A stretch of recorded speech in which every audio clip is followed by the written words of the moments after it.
Good morning students. आज आप लोग क्लास 6 का जो बायोलॉजी का थर्ड चैप्टर द सेल, उसके बारे में हम लोग कल तक सेल मेम्ब्रेन तक देखे थे वीडियो। आज उसी के आगे दूसरा वीडियो बना रहे हैं। दूसरा वीडियो आपका स्टार्ट है the cell wall. Cell wall, the plant cell have a thick cell wall around them outside the cell membrane. कह रहा है जो प्लांट सेल्स होते हैं उसके सेल्स के बाहर की तरफ, मीन्स कह रहा है सेल मेम्ब्रेन जो होती है अंदर की तरफ होती है और उसके बाहर की तरफ चारों तरफ से क्या होती है, एक बहुत ही थिक मीन्स होता है मोटा, बहुत एक मोटी लेयर होती है जिसको सेल वॉल कहते हैं। The cell wall is made of a tough material called cellulose. और कह रहा है सेल वॉल एक tough material means hard material से बना होता है जिसको सेलुलोज कहते हैं। Cell wall gives shape and support to the plant cell. और सेल वॉल क्या करता है, शेप प्रोवाइड करता है और प्लांट सेल को सपोर्ट देता है। Cell wall also hold the plant cell together and give plant most of their strength. अगर सेल वॉल होते हैं वो प्लांट सेल्स को एक दूसरे से होल्ड करने का काम, एक दूसरे को अटैच करने का काम करते हैं और प्लांट के अंदर जो स्ट्रेंथ, जो ताकत है वो कौन प्रोवाइड करते हैं, सेल वॉल प्रोवाइड करते हैं। Plant need protection against high wind speed, variation in temperature and atmospheric moisture. कह जो प्लांट होते हैं उसको बचाते हैं, किससे बचाते हैं, जो सेल वॉल होते हैं प्लांट को, प्लांट के जो सेल वॉल होते हैं वो प्लांट को किससे बचाते हैं, जब बहुत तेज हवा चलेगी, high wind speed, variation in जब टेम्परेचर कम या ज़्यादा होगा उस समय, और एटमॉस्फेयर में जो मॉइस्चर, जो नमी होती है कम और ज़्यादा होती है, उस समय प्लांट को बचाने का काम कौन करता है, सेल वॉल करते हैं। Since plants are fixed at a place, so they cannot move to protect themselves from the various change in their surroundings. कह रहा प्लांट एक जगह फिक्स होते हैं और अपना प्लेस चेंज नहीं कर सकते हैं, मूव नहीं कर सकते हैं, इसलिए अपने आप को बचाने के लिए, क्योंकि जो उसके आसपास जो चेंज आते हैं सराउंडिंग उसके आसपास, उसको बचाने के लिए अपने आप को उससे मूव नहीं कर पाते हैं। The tough cell wall present in plant cell provide protection to plant. और कह रहा जो टफ सेल वॉल होती है वो क्या करती है, प्रोटेक्शन प्रोवाइड करती है, किसको, प्लांट को।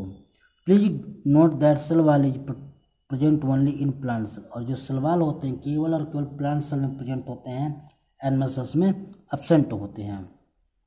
Cell wall is not there in animal cells. Cell wall animal cells में एब्सेंट होते हैं।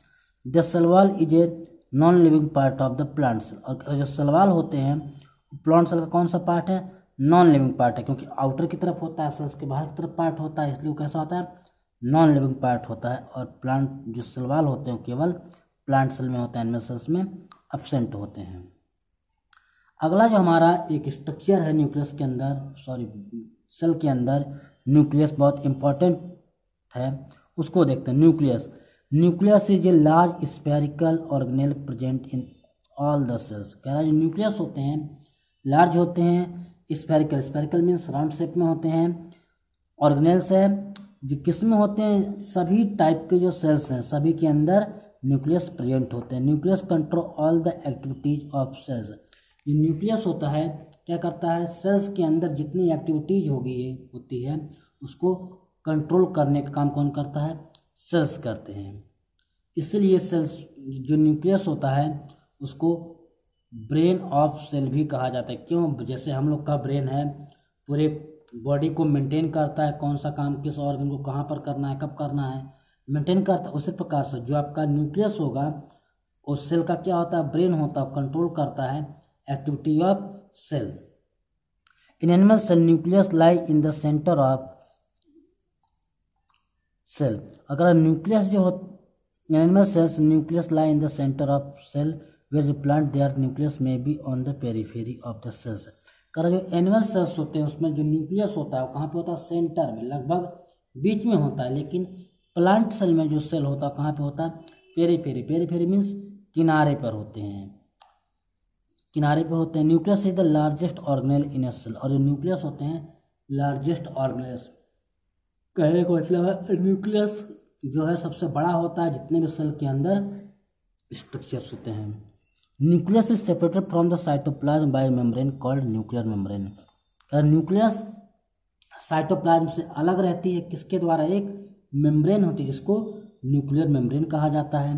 The nuclear membrane has टिनी pores for the exchange of materials with cytoplasm. अगर न्यूक्लियर मेम्ब्रेन में क्या होते हैं, छोटे छोटे पोर्स होते हैं, छोटे छोटे छेद होते हैं जिसके द्वारा जो मटेरियल्स होते हैं साइटोप्लाज्म से वो न्यूक्लियस के अंदर ट्रांसफ़र होते हैं और वहाँ से फिर अंदर से न्यूक्लियस से साइटोप्लाज्म और साइटोप्लाज्म से न्यूक्लियस में ट्रांसफ़र होते हैं। The nuclear membrane is filled with dense nucleoplasm. Nucleus के अंदर एक लिक्विड फिल होता है जिसको क्या कहा जाता है, न्यूक्लियोप्लाज्म कहा जाता है। Nucleoplasm contain a टिनी round structure called nucleolus. Nucleoplasm के एक छोटा सा राउंड स्ट्रक्चर होता है जिसको न्यूक्लियोलस कहा जाता है। It contain thread like structure called chromatin fibres. और उसके अंदर धागे की तरह कुछ स्ट्रक्चर होते हैं जिसको क्रोमैटिन फाइबर्स कहा जाता है। During cell division these fibres become thick and are called chromosome. जब सेल्स का सेल डिवीजन होता है उस समय जो क्रोमैटिन फाइबर्स होते हैं कैसे हो जाते हैं, थिक हो जाते हैं, मोटे हो जाते हैं और उस समय उसको क्रोमोसोम कहा जाता है। Chromosome contains jeans. क्रोमोसोम के अंदर क्या होते हैं, जीन्स होते हैं। The function of chromosome is to transfer the characteristics from the parents to the offspring through the genes. कर जो क्रोमोसोम का फंक्शन क्या होता है, जो कैरेक्टर्स होते हैं, जो पेरेंटल के कैरेक्टर्स होते हैं पेरेंट्स के, वो उसके बच्चे में, ऑफस्प्रिंग मीन्स उसके जो चाइल्ड, उसकी जो जनरेशन, उसके जो बच्चे हैं उसके अंदर वो कैरेक्टर्स और लक्षण कैसे पहुँचेंगे जीन्स के द्वारा। क्रोमोसोम में जीन्स है तो जीन्स के द्वारा वो जो कैरेक्टर्स हैं पेरेंट्स के, उसके बच्चे ऑफस्प्रिंग या जनरेशन में कैसे पहुंचते हैं, इसको मेंटेन कौन करता है, क्रोमोसोम काम करता है इसके लिए। ये आप डायग्राम देखेंगे यहाँ पर, तो जो न्यूक्लियस है उससे किनारे पे आपके क्या एंडोप्लाज्म रेटिकुलम जुड़ा होता है और ये जो न्यूक्लियर मेम्ब्रेन, जो आपकी मेम्ब्रेन दिख रही है ये क्या न्यूक्लियर मेम्ब्रेन है। न्यूक्लियर एनवलप जिसे कहा गया है, न्यूक्लियर एनवलप या न्यूक्लियर मेम्ब्रेन, उसके अंदर कह रहा है एक छोटा सा टिनी स्ट्रक्चर राउंड नजर आएगा जिसको न्यूक्लियस कहा जाता है और इसके अंदर का जो लिक्विड होगा उसको न्यूक्लियोप्लाज्म कहेंगे। और आपको यहाँ पे थ्रेड लाइक स्ट्रक्चर जो नज़र आ रहे हैं उसको क्रोमैटिन फाइबर्स कहा जाता है। लेकिन क्रोमैटिन फाइबर्स सेल डिवीजन के समय थिक हो जाते हैं, मोटे हो जाते हैं, इसलिए इसको क्रोमोसोम कहा जाता है। नेक्स्ट आपका ऑर्गेनेल है cytoplasm. Cytoplasm is a transparent jelly like material which fill the cell between nucleus and membrane. तो साइटोप्लाज्म होता है कैसा होता है, ट्रांसपेरेंट। ट्रांसपेरेंट मीन्स वो क्लियर होता है, उसके आर पार आप देख सकते हैं। जेली लाइक, जेली की तरह होता है और कहाँ भरा होता है, न्यूक्लियस और सेल मेम्ब्रेन के बीच में भरा होता है।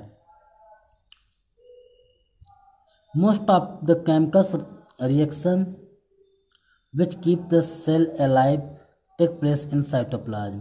और कह रहा है जितने भी केमिकल रिएक्शन होते हैं जो सेल्स अलाइव में जब जिंदा रहती है सेल्स, उसके अंदर जो भी केमिकल रिएक्शन होते हैं कहाँ पे होते हैं, सारे सारे रिएक्शन साइटोप्लाज्म में होते हैं।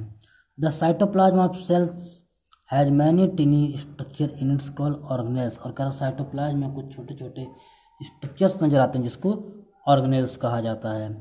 The most prominent organelles in the cytoplasm is the nucleus. और साइटोप्लाज्म के अंदर सबसे इम्पॉर्टेंट आपका ऑर्गेनेल्स और क्या है, आपका न्यूक्लियस है। In addition to nucleus, cytoplasm of all the cells contain other organelles such as mitochondria, Golgi body, ribosome, etc. कह रहा न्यूक्लियस के अलावा भी साइटोप्लाज्म में और भी ऑर्गेनेल्स होते हैं जैसे mitochondria, Golgi body, ribosome, etc. The cytoplasm of plant cells also contain chloroplast. और कह रहा जो प्लांट सेल होते हैं उसके जो साइटोप्लाज्म उसमें क्या होते हैं, क्लोरोप्लास्ट होते हैं, लेकिन एनिमल सेल्स के अंदर क्लोरोप्लास्ट नहीं होते हैं। The cytoplasm and the nucleus taken together make up the protoplasm। अगर साइटोप्लाज्म और न्यूक्लियोप्लाज्म, न्यूक्लियस के अंदर का लिक्विड है और न्यूक्लियस के बाहर और सेल मेम्ब्रेन के अंदर का जो लिक्विड है, जब दोनों मिक्स हो जाते हैं एक साथ तो उसको क्या कहते हैं, प्रोटोप्लाज्म कहते हैं। अब देखते हैं सेल ऑर्गेनेल्स। अब एक सेल ऑर्गेनेल्स के बारे में बात करते हैं। सेल ऑर्गेनेल्स कहाँ पे होते हैं, साइटोप्लाज्म में आपके प्रेजेंट होते हैं। सबसे पहले हम बात करते हैं एंडोप्लाज्मिक रेटिकुलम की बात करते हैं। Endoplasmic reticulum is an irregular network of tubular structure that are interconnected with each other and are bonded by membrane। Endoplasmic reticulum होते हैं कैसे शेप में होते हैं, इरेगुलर नेटवर्क में होते हैं, इरेगुलर शेप होता है उसका, इन ट्यूब्यूल्स के स्ट्रक्चर की तरह, मीन्स एक पाइप की तरह स्ट्रक्चर्स होते हैं, ट्यूबुलर स्ट्रक्चर, और एक दूसरे से इंटरकनेक्टेड मतलब एक दूसरे से जुड़े हुए होते हैं, और एक मेम्ब्रेन होती है जिससे द्वारा वो घिरे हुए होते हैं। At one end ER is connected to the outer membrane of nucleus and at the other end of plasma membrane. कह रहा है जो एंडोप्लाज्मिक रेटिकुलम का एक हिस्सा होगा वो न्यूक्लियस से ज्वाइंट होता है, और एंडोप्लाज्मिक रेटिकुलम का जो दूसरा हिस्सा होगा, जो दूसरा एंड होगा, जो लास्ट एंड होगा या सेकंड एंड जो होगा वो प्लाज्मा मेम्ब्रेन या जो हमारी सेल मेम्ब्रेन होती है उससे अटैच होती है। डिपेंडिंग ऑन द एब्सेंस और presence of ribosomes on the surface of endoplasmic reticulum they can be smooth endoplasmic reticulum. कर अब डिपेंड करता है कि एंडोप्लाज्मिक रेटिकुलम के ऊपर राइबोसोम्स हैं या नहीं हैं, उसके प्रेजेंस और एब्सेंस के ऊपर भी क्या होते हैं, टाइप्स ऑफ राइबोसोम्स होते हैं। जैसे यहाँ पे दिया गया है स्मूथ एंडोप्लाज्मिक रेटिकुलम, इसका मतलब स्मूथ मीन्स क्या होता है, चिकना, स्मूथ मीन्स चिकना। तो ऐसे एंडोप्लाज्मिक रेटिकुलम जिसके ऊपर राइबोसोम्स एब्सेंट हों, मीन्स ऐसे endoplasmic reticulum without ribosomes, those without ribosome on surface, ऐसे सरफेस पर राइबोसोम्स नहीं होते हैं उसको स्मूथ एंडोप्लाज्मिक रेटिकुलम कहा जाता है। और rough endoplasmic reticulum those with ribosome on the, और रफ एंडोप्लाज्मिक रेटिकुलम में जो एंडोप्लाज्मिक रेटिकुलम की सरफेस होगी उसके ऊपर राइबोसोम्स प्रेजेंट होते हैं। Endoplasmic reticulum serve as the pathway for the distribution of material with a cell and between two cells. और एंडोप्लाज्मिक रेटिकुलम क्या काम करता है, जो मटेरियल है उसको क्या करता है, सेल्स से one cell to another cell transfer करने का काम करता है। It also provide internal support to the cells, इसको इंटरनल सपोर्ट प्रोवाइड करता है, मतलब जैसे हम लोग की बोन्स होती है हमारे बॉडी में इंटरनल सपोर्ट प्रोवाइड करते हैं, उसी प्रकार से जो आपको एंडोप्लाज्मिक रेटिकुलम होते हैं ये सेल्स को इंटरनल सपोर्ट प्रोवाइड करते हैं। Ribosomes they are very minute structure scattered in cytoplasm और also attached to the surface of endoplasmic reticulums। तो जो राइबोसोम्स होते हैं वो बहुत माइन्यूट मतलब बहुत छोटे स्ट्रक्चर्स होते हैं जो क्या करा साइटोप्लाज्म में स्कैटर्ड मीन्स बिखरे हुए होते हैं, फैले रहते हैं, और कह रहा है जो एंडोप्लाज्मिक रेटिकुलम की सरफेस होती है उससे चिपके रहते हैं। दे डू नॉट पजेज मेम्ब्रेन, इसके ऊपर कोई मेम्ब्रेन नहीं होती है। They help in the synthesis of proteins, और इसकी मदद से प्रोटीन का सिंथेसिस, प्रोटीन फॉर्मेशन होता है। Mitochondria, mitochondria tiny rod shape और spherical organelles which are found in all the cells. जो माइटोकॉन्ड्रिया होते हैं छोटे रॉड की तरह, रॉड मीन्स एक डंडे की स्ट्रक्चर के समान होते हैं, या तो आप कैसे होते हैं स्पेरिकल ऑर्गेनेल्स, गोल स्ट्रक्चर्स में होते हैं, जो क्या होते हैं सभी सेल्स में प्रेजेंट होते हैं। Mitochondria provide energy for all the activities of the cells. Mitochondria क्या करता है, एनर्जी प्रोवाइड करता है सेल्स को, क्योंकि जो सेल्स एक्टिविटी करेगा, जो सेल्स काम करेगा तो उसको एनर्जी चाहिए, तो एनर्जी प्रोवाइड कौन करता है, माइटोकॉन्ड्रिया एनर्जी प्रोवाइड करता है सेल्स के लिए। Thus it is also called power house of cells. Energy provide करने के कारण mitochondria known as power house of cells, इसलिए इसको पावर हाउस ऑफ सेल कहा जाता है। This energy produce by the process of respiration in which food is broken down by oxygen. Energy कैसे बनती है, रेस्पिरेशन प्रोसेस से। एनर्जी कैसे बनती है, रेस्पिरेशन प्रोसेस से। और रेस्पिरेशन प्रोसेस में होता है क्या, जो हमारा फूड है, जो हमारा ग्लूकोज होता है, जब ऑक्सीजन के साथ रिएक्शन करता है, ऑक्सीडाइज होता है, ब्रेक डाउन होता है, उस समय एनर्जी रिलीज होती है। Thus mitochondria use glucose and oxygen to provide energy, इसलिए माइटोकॉन्ड्रिया ग्लूकोज और ऑक्सीजन का यूज करके एनर्जी प्रोड्यूस करती है। Mitochondria are found in large number in cytoplasm in all the cells. Mitochondria कह रहा है ज़्यादा संख्या में साइटोप्लाज्म में सभी सेल्स में प्रेजेंट होते हैं। Golgi body, these are the membrane bound stack of things. कह रहा है जो गोल्जी बॉडी होते हैं कैसे होते हैं, मेम्ब्रेन की bound, membrane bound means membrane के ऊपर एक लेयर होगी, कोई लेयर होती है, stack of thin flattened and parallel pouches called cisternae. इसमें फ्लैटेंड चपटे आकार के पैरेलल पाउच होते हैं जिसको सिस्टर्नी कहा जाता है। This cisternae are not connected to each others. Cisternae होते हैं एक दूसरे से जुड़े हुए नहीं होते हैं। These are found in cytoplasm near the nucleus that is next to endoplasm reticulum.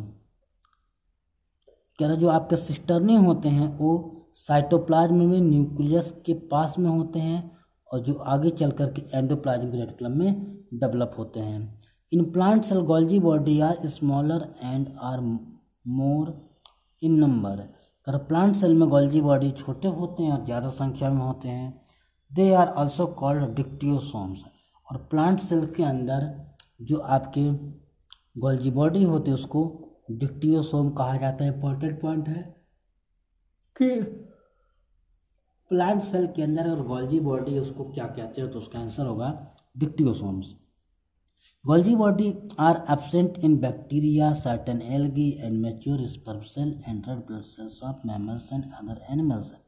Golgi body किसमें किसमें एब्सेंट होती है, बैक्टीरिया सेल्स में, कुछ आपके एल्गी हैं, मैच्योर स्पर्म सेल्स जो स्पर्म होता है ह्यूमंस के अंदर उसके उस सेल्स में, रेड ब्लड सेल्स जो ब्लड का आरबीसी सेल्स होता है उसके अंदर, जो मैमल्स के और अदर्स एनिमल्स में भी एब्सेंट होते हैं। Golgi body help in secretion of certain hormones enzyme etc. और गोल्जी बॉडी क्या काम करता है, डिफरेंट डिफरेंट टाइप्स के एंजाइम और हार्मोन्स का सिक्रेशन करता है। They help in the function of cell wall in plant cell. और इसका काम क्या होगा, जो प्लांट सेल में जब सेल डिवीजन होता है उसके बाद सेल वॉल फॉर्मेशन में हेल्प करता है। They are also involve in transport of substance within the cells. और कर सेल्स के अंदर मटेरियल्स होते हैं उसको ट्रांसपोर्ट करने में भी इसका रोल होता है। Lysosome, lysosome are simple tiny spherical sac like structure evenly distributed in cytoplasm। कह लाइसोसोम जो होते हैं वो बहुत छोटे छोटे आपके स्फेरिकल राउंड शेप स्ट्रक्चर होते हैं और इवेनली डिस्ट्रीब्यूटेड और आपके साइटोप्लाज्म में बिखरे हुए रहते हैं। Each lysosome is small vesicle surrounded by a. कर जो आपके लाइसोसोम्स होते हैं वो एक स्मॉल वेसिकल से स्मॉल एक बैलून लाइक स्ट्रक्चर से घिरे हुए होते हैं।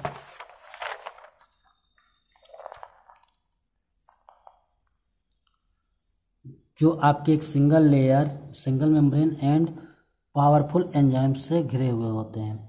These enzyme are capable of digesting of और breaking down all organic materials. और उस एंजाइम में इतनी कैपेबिलिटी, इतनी ताकत होती है कि अदर ऑर्गेनिक मटेरियल्स को क्या कर सकते हैं, डाइजेस्ट कर सकते हैं, डिकम्पोज कर सकते हैं।